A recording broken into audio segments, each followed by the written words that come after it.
Oh, no, of course not. But this is awesome. This is so exciting. This is so much fun.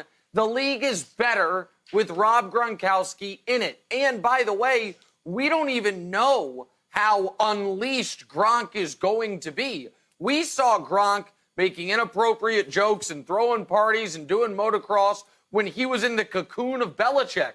Now he's in win or lose, we booze, no risk it, or no biscuit, no risk it, no risk it, no biscuit, pardon me, Bruce Arians, down on the beach in Tampa. We're going to get to see, with warm weather Tom, Gronk being Gronk. I'm super excited for it. Now, how good will the Bucs be? I don't know. They've got the best group of pass catchers in the entire conference, and we are going to get something that we sometimes get in sports, but it's a little rare, which is a true incubator to find out, almost like a chemistry experiment, to do a real test. How good is Brady right now? Because he could not be under better circumstances. He's got Mike Evans, maybe the most physically gifted receiver in the league. Rob Gronkowski, his old security blanket, who on a per-game basis is the best tight end the league has ever seen. Chris Godwin coming off a monster year. First-round pick O.J. Howard is the other tight end. A great offensive coordinator, excellent offensive-minded head coach. And now the question is, do the Bucs have a quarterback? I have my doubts about that, but there is going to be no asterisk. There's going to be no, Brady didn't have enough help. We're going to get to find out, Wildes. If he's the guy, Wildes, you think he is, then the Bucs offense should be top 5 in football, no questions asked, and Gronk just makes it that much more fun.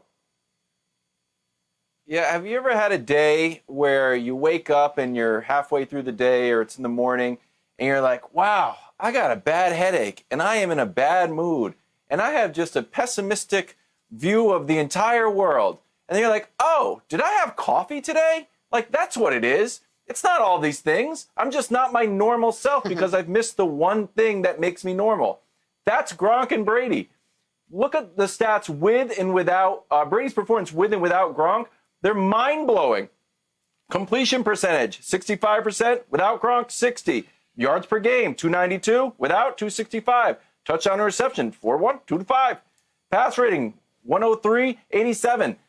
He's going to be great with Gronk back, and it wasn't the age, and it wasn't the rookies, and it wasn't being tired of Bill Belichick. It was just that he didn't have Gronk. I think he's going to have a great season, Jenna. But, Brian, we're talking so much about what Brady gets.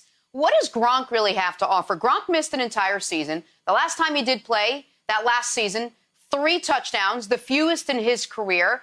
I wonder how much Gronk can really add. I know that he is Brady's security blanket, if you will, but how much better does he make the Bucs with him and Brady together? Well, I think before Gronk retired, and I'm not talking about his last season in New England, he was an ultimate mismatch. He was a guy that you could put him against a safety, linebacker, cornerback, and he was going to find a way to get open, and he was going to find a way to win the route. And, of course, Brady was going to find him on that route. Now, the big question here, just to your point, is that the last we saw Rob Gronkowski, he was limping. He wasn't moving very well. He couldn't get down the field. And now having that year off, I think, has rejuvenated him just a little bit. Those injuries have healed just a bit. And now he's also in a situation in Tampa Bay that he doesn't have the restrictions. And I don't know that he's ever lived with restrictions anyway, but there were some restrictions in New England with everyone. And I think Tom felt it. I think Rob Gronkowski felt it. And now he's down in Tampa Bay. Feels much better. It's warmer. To me, I think you get a much better player down there.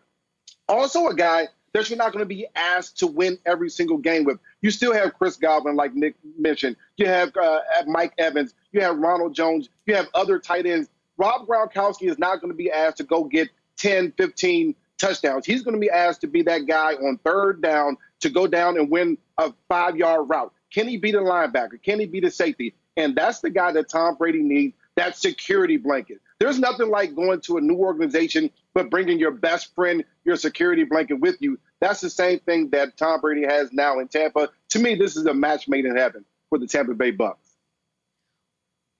Hey, Wildes, do you think you're going to see a little bit of vintage Gronk? Are you concerned at all that maybe he's lost a step, having spent a year WWEing for the last couple of months?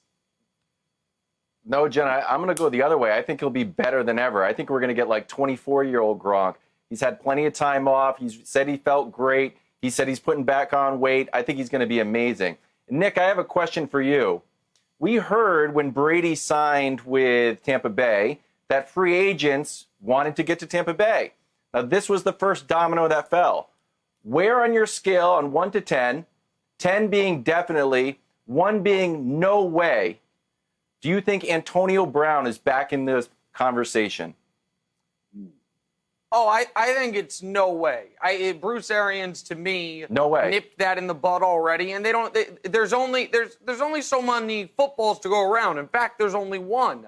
But Brady is set up perfectly without AB. You can run 12 personnel, 2 tight ends, O.J. Howard, Rob Gronkowski as your bookends, and Brady can do his magic at the line of scrimmage. Oh, you're going to have a passing defense out there, all audible to a run and will bloody your nose. Oh, you're going to put big people out there, all audible to a pass and throw to Gronk or either Chris Godwin on a slant or Mike Evans going deep.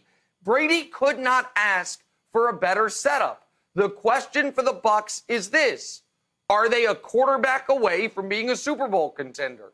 I think they are. Evidently, other people thought they were a tight end away from being a true Super Bowl contender. Now, I understand Jenna's concern about Gronk, but even in 2018, when he was injured, when he was beat up, when he was worn down mentally, in their 2 biggest games of the year, he was their best offensive player.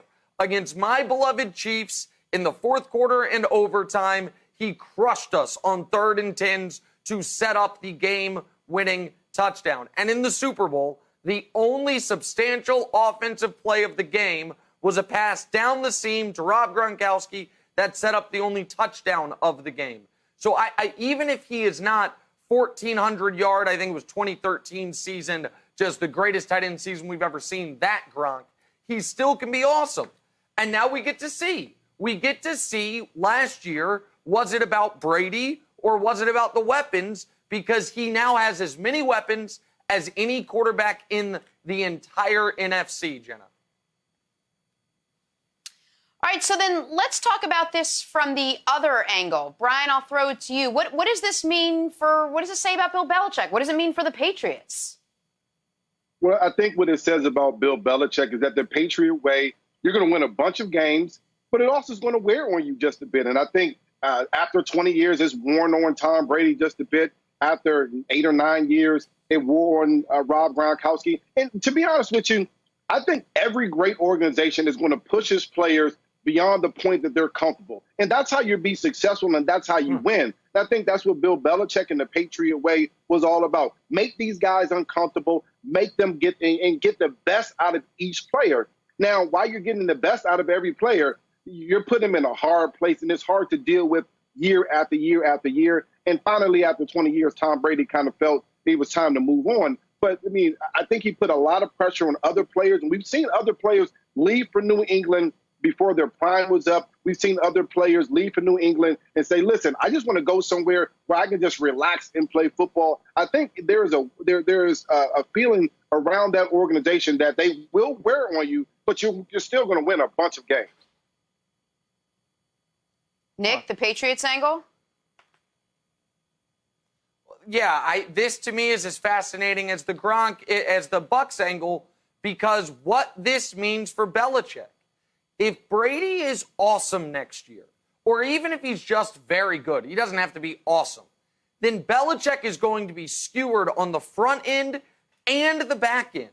It's not only just going to be that he let Tom Brady walk out the door when Brady wanted to stay, and you ruined the opportunity to have Brady finish his career in New England. You ruined the opportunity to compete for a championship in 2020.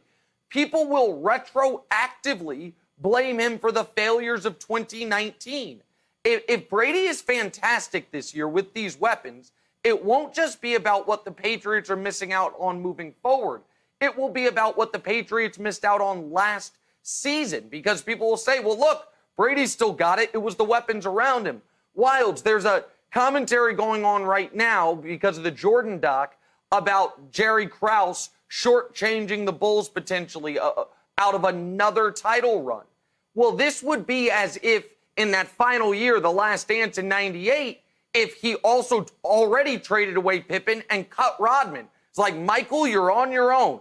That's what the narrative will turn into of what last season was for Brady, not even to mention what this season will be. That is, though, only assuming Brady plays well. If Wildes, with all these weapons, Brady looks the way I think he's going to look, then Belichick will look the way he actually is, which is the shrewdest coach in the history of the league, Wildes. Yeah, or it's just win-win, that Brady does well and Belichick does well too. I think that's totally fine and probably the most likely scenario. Brian, I'm going to throw it to you because I thought what you said was fascinating. In your career, as you got older, did your mind, did your outlook on the game change where maybe earlier in your career you were like, whatever it takes to win, and later on in your career you wanted to take a breath and maybe not have such a demanding environment? So for me, I was always comfortable with Andy Reid. He never put too much pressure on you and things like that. But we won a bunch of games.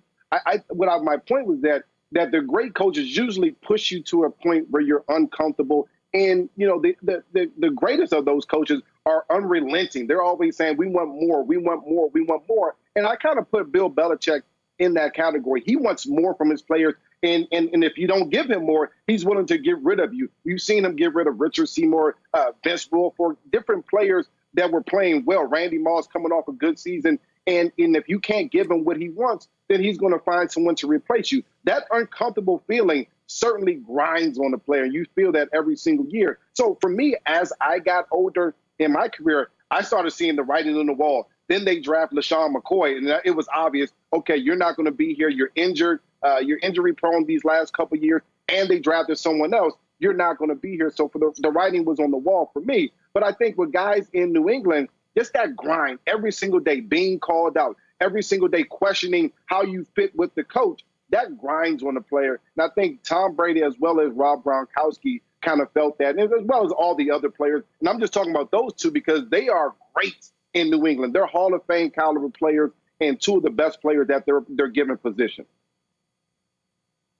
Well, I want to respond quickly to what Brian said at the end there and what Wildes said, that it could be a win-win. I do not think this could be a win-win in any way, shape, or form. The two greatest New England Patriots in the history of their franchise both now play for the Tampa Bay Bucs. Ostensibly, they both would have liked to finish their careers in New England. So why didn't they? Well, Belichick tried to trade one of them to Detroit. The only reason he wasn't able to is because that one, Gronk, threatened to retire and then a year later did retire. The other one desperately wanted to finish his career in New England, asked for a contract extension, 3 consecutive off seasons, was told no, and so now they're both in Tampa. If those two end up having an awesome season, while the Patriots quarterback tight end combo is Stidham to Lacoste, there is no way that can be a win for the Patriots. It will be massive egg on the face of Bill Belichick, and it will be an indictment on the decisions he made. Now, I don't think that's going to happen. I think Belichick was right in his estimation of where Brady is, and so I think that he's going to end up looking like the smartest man in the room again. But if I'm wrong, and Brady's great, and Gronk is catching red zone touchdowns, and the Patriots are figuring out, is it Stidham, is it Hoyer, is it Eason, who we drafted in the second round, then that is an awful, awful look for Belichick. And to me, there's no way around that, Jenna. Thanks for watching. Subscribe here to get the latest from the show. Also, be sure to check out more of the best clips from First Things First, or go watch a few segments from our other shows on FS1.